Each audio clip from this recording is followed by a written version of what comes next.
E aí, gente, de volta depois de uma pandemia e de um tempinho fora das telas.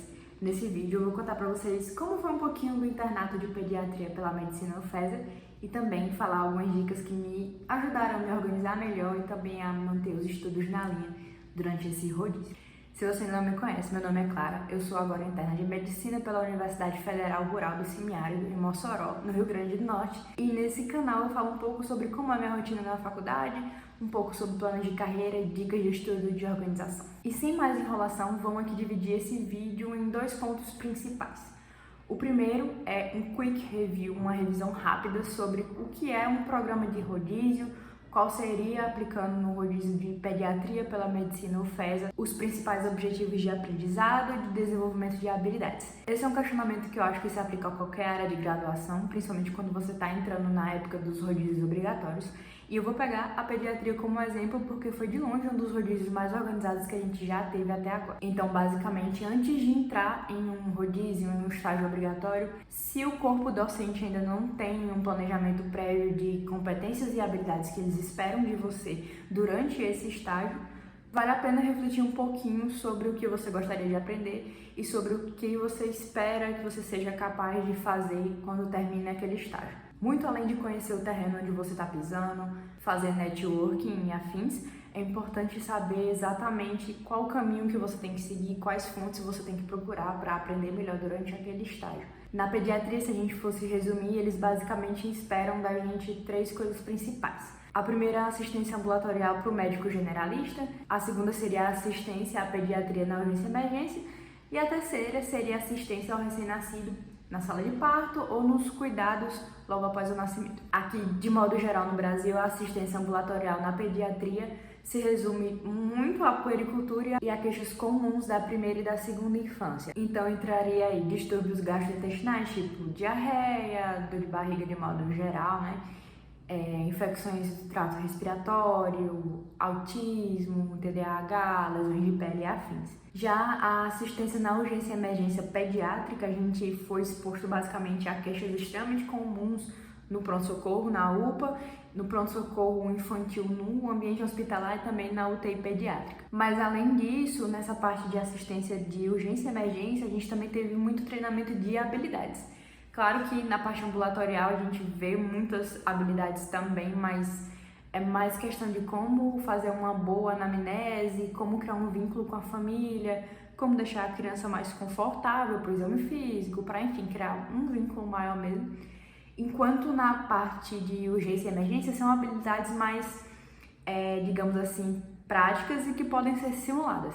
A gente teve uma prática de acesso intraósseo, por exemplo, mas a gente também teve prática de ressuscitação cardiopulmonar. E na pediatria a gente também teve muita discussão de casos sobre como a gente iria agir ali na hora, de acordo com o script que os professores montavam. A parte de assistência ao recém-nascido se resumiu basicamente a fazer assistência na sala de parto, quando o bebê nasce, a gente faz os primeiros cuidados neonatais, faz reanimação neonatal, aplica vacina, etc.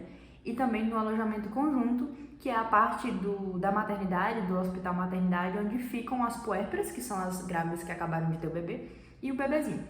Então, lá a gente vai basicamente fazer o exame físico da criança, identificar alguma alteração, tipo icterícia, ou a criança que ainda não fez cocô, ainda não fez xixi depois de 2 dias de nascimento, além de tirar dúvidas da família sobre os cuidados iniciais com o bebê nas primeiras semanas de vida. Então, de modo geral, o nosso rodízio de pediatria ele se dividiu assim.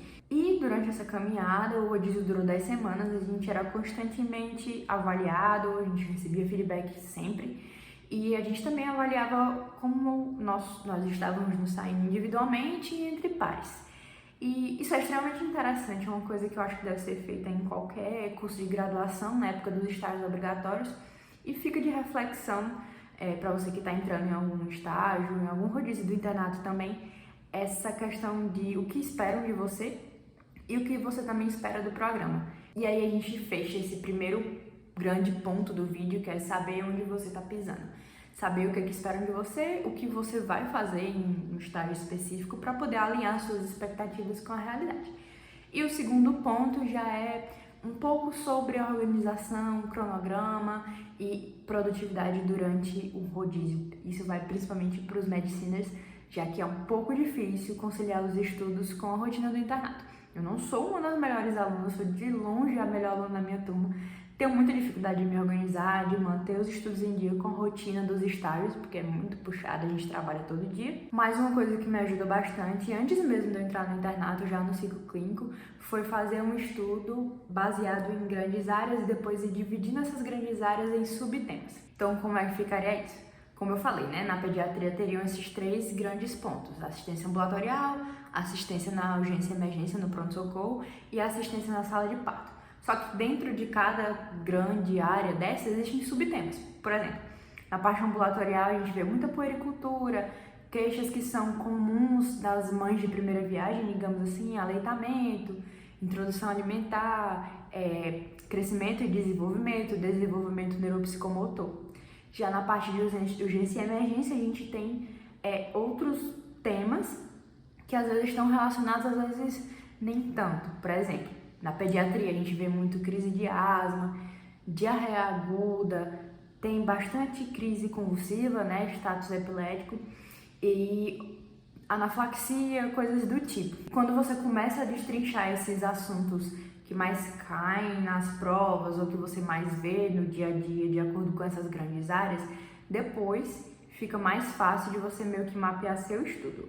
Para a pediatria, eu resolvi destrinchar primeiro esses grandes temas com base no roteiro que a gente recebeu no início do estágio e depois sair encaixando eles em algumas caixinhas.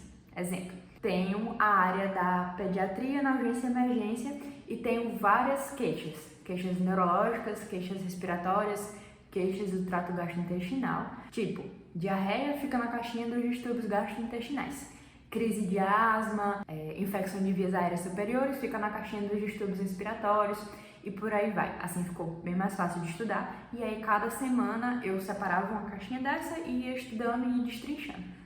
Tentava fazer mais ou menos uma semana cada grande tema desses e depois quando eu finalizava toda a parte sistema respiratório na urgência e emergência, eu ia para sistema neurológico na urgência e emergência, isso dentro da pediatria, claro. E quando eu acabava, eu saía da urgência e emergência, que seria a maior área, e ia para a parte ambulatorial, mas às vezes acabava tendo que mesclar os dois. Basicamente, o meu sistema de notas foi o Notion o tempo inteiro. Eu usei aulas, usei o Tratado de Pediatria, usei atualizações da SBP, que é a Sociedade Brasileira de Pediatria, fazia uma grande revisão sobre o tema, anotava pontos principais de um jeito mais fácil de entender, tirava print de tabela, guardava videoaula, tudo dentro do sistema de anotações e esse era basicamente o jeito que eu achava melhor para destrinchar cada assunto. A revisão, que já seria outra etapa do estudo, né? Quando a gente meio que já revirou tudo que tinha sobre aquele tema, ou pelo menos a parte mais geral, a revisão ficava então sendo feita com o banco de questões do Estratégia Med. Excelente, é um banco de questões muito fácil de usar, bem intuitivo, tem bastante filtro, você pode filtrar as questões por ano da data da prova das residências, por grandes assuntos, base na escola onde você quer prestar a prova de residência. Então fica muito mais fácil de revisar, tanto para a vida quanto para a prova, usando um banco de questões. Mas você pode fazer o seu próprio usando o Anki, ou então flashcards físicos. Existem também outras grandes empresas da medicina aqui no Brasil que fazem banco de questões. Mas no momento, no internato e durante o ciclo clínico também eu acho que é uma boa. O banco de questões do Estratégia Média é excelente e vem suprindo muito minha necessidade. Esse foi um vídeo mais rápido, foi mais para apresentar a vocês como é um pouquinho da rotina do dia a dia durante o internato, durante um rodízio específico. O rodízio de pediatria é excelente, eu acho que é o que mais funciona na realidade na nossa faculdade. É muito bom, tanto para aprender habilidades práticas e teóricas com crianças, mas a gente acaba também levando muita coisa para a parte do adulto. Se você se interessou um pouco mais sobre esse assunto, eu tenho um vídeo antigo da época da pandemia falando um pouquinho sobre como era a minha rotina e também mostrando um pouco do ambulatório de medicina de família e comunidade que a gente tem na UFESA. Eu vou deixar o link em algum desses cards aqui aparecendo na tela. E se você gostou desse vídeo, comenta aqui embaixo, que provavelmente eu vou mostrar um pouquinho mais sobre como tá minha rotina no internato agora. E é isso. Valeu e eu te vejo no próximo vídeo.